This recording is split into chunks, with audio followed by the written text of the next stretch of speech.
It was one hot summer. May klase kami sa philosophy when our professor suddenly asked a question. Class, naniniwala ba kayo na may free will? Of course, it piqued my interest. As someone who wrote a novel about the girl who can see the future, I quickly raised my hand. So I stood up and answered, "Yes, sir." And I began to explain why I believe so. However, my professor answered me with another question. Naniniwala ka ba sa God's will, Miss Abilon? I undoubtedly answered again, "Yes, sir." And I began to explain again things to him, blah blah blah blah. So my professor asked me again, ano ang mas mataas? God's will o free will? Knowing the answer to his question, I said, God's will po. What my prof next said shocked me. If mas mataas ang God's will, therefore, walang free will. Of course, I argued with him. I reasoned out that we have the capability to change our lives with our own hands, blah blah blah and blah blah blah.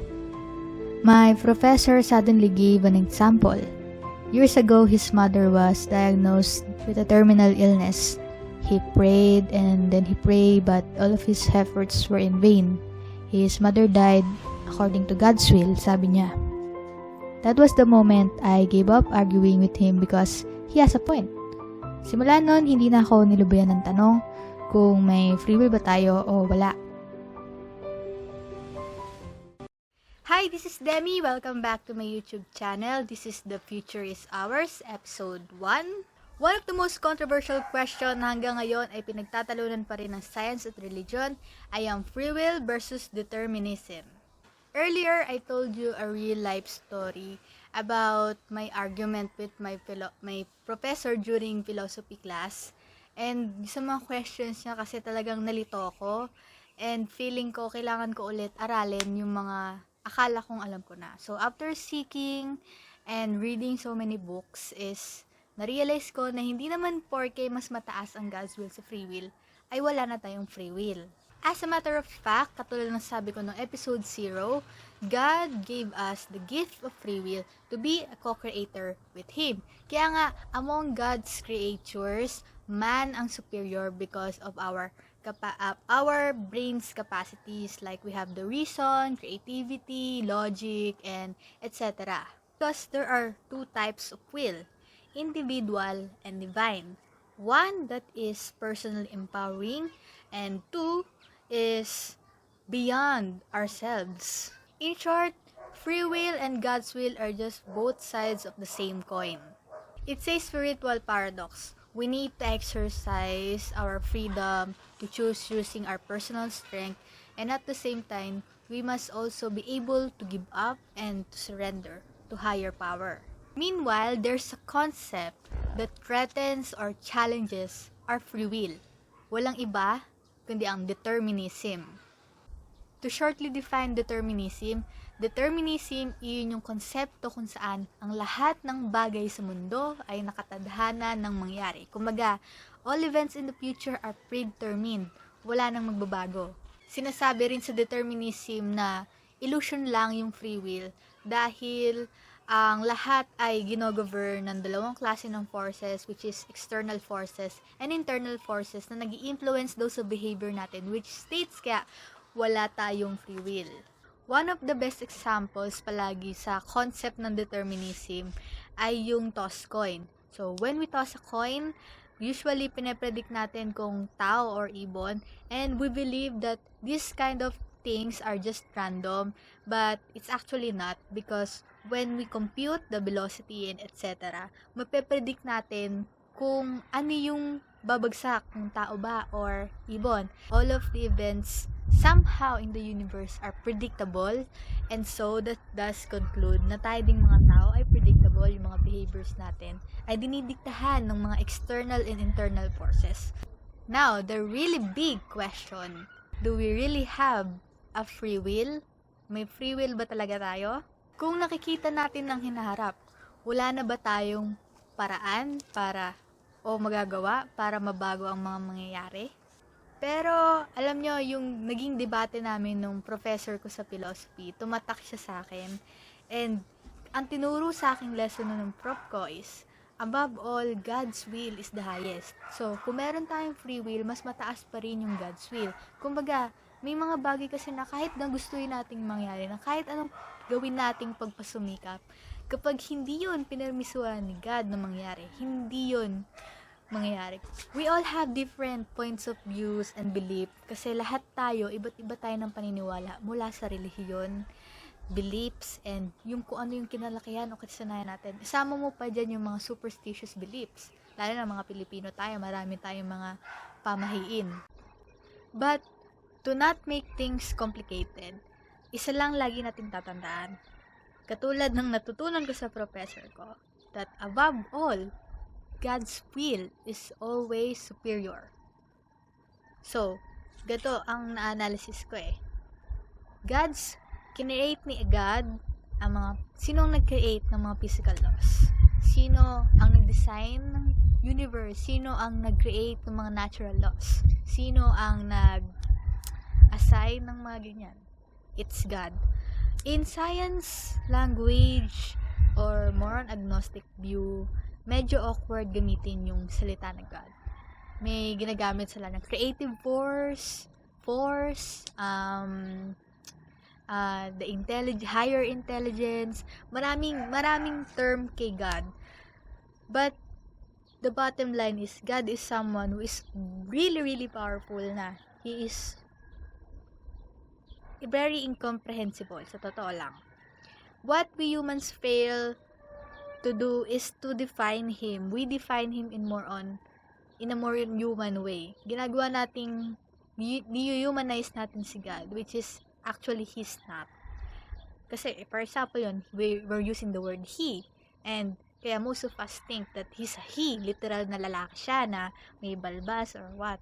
But actually, in reality, He's really incomprehensible. No words, no definite words can describe Him. So, to make you or me comfortable in discussing this, I prefer to use the word God, para kasi most of us are Christians and Catholics. Si God,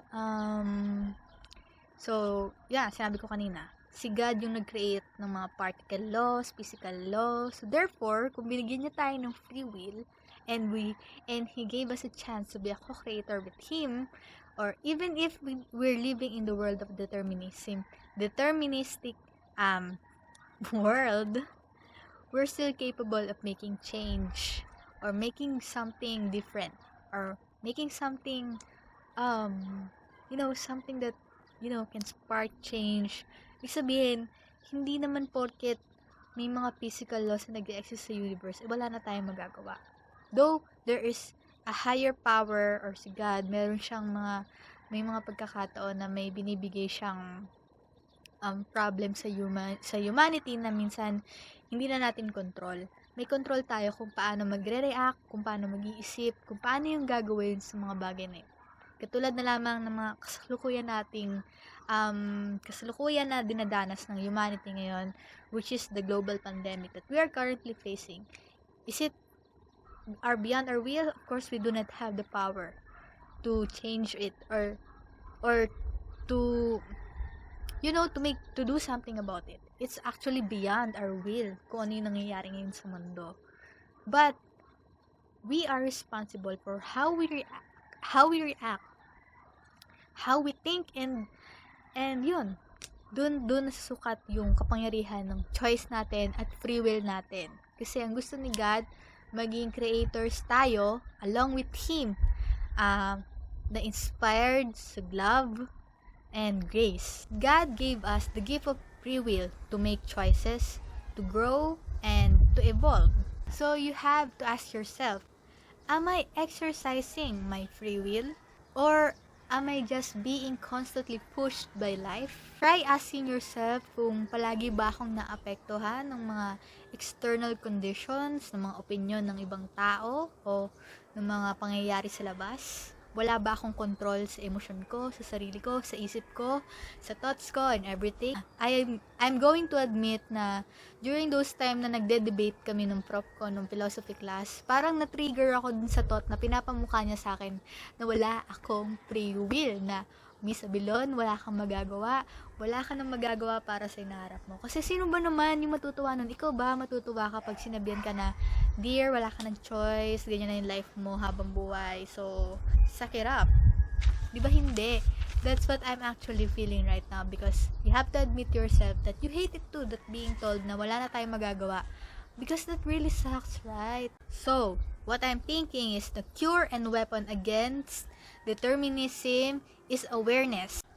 You have to be mindful. I want you to wake up and think about your choices. There are also a lot of people who love to exercise their free will. Alam nyo, minsan nasasobra na nga tayong Pilipino sa mga kalayaan natin, lalo na yung freedom of speech. But, ito din yung tatandaan nyo. We are free to do the things that we want, we like, and we love, but we are not free to the consequences. And again, the consequences that I'm talking about is karma. And yes, the law of karma is part of the universal laws or natural laws, which is kinreate ni God. O diba? Amazing. Alam nyo, lahat talaga ng bagay sa mundo ay dapat balanse lamang. Kasi hindi naman din sa lahat ng pagkakataon is ginagamit natin yung free will natin. There are times na di ba nagdadasal tayo sa Diyos na gabayan tayo or ipakita sa atin yung daan. Sometimes, kapag sobrang hirap na ng pinagdadaanan natin, nagdadasal tayo na yung tinatawag nating ipinagpapasa Diyos na lang natin yung mga bagay-bagay. And nakakagulat minsan na kung kailan sinuko mo na kay God yung problems no, and then biglang magkakaroon ng himala na may biglang solution na lilitaw, and that's really amazing. That's how it works, what I'm talking about in being co-creator with God. Kasi kapag masyado kang absorb or in-exercise yung free will mo, nagiging arrogante ka na, nakakalimutan mo na si God. Who needs God if I can make my own choices? Because that's definitely wrong. And dumaan ako dun sa point na yun nung natutunan ko yung law of attraction, and because naging egoistic ako na I'm thinking that it's all because of me, because of my choices, nakalimutan ko si God. And then nung nagkaroon ng problem, dun ko na-realize, I really need God in my life. And that's all for today. I hope meron kayong natutunan sa akin ngayon at nakatulong ako sa inyo imbis na makapagpagulo sa mga isip nyo. Thank you so much for watching. This is Demi, or also known as Anak na Rizal from Wattpad. Please don't forget to like this video and share it to your friends. And don't forget to subscribe to my channel. Thank you so much. I hope you're all doing well at your home. And stay safe, keep safe. God bless you. Bye!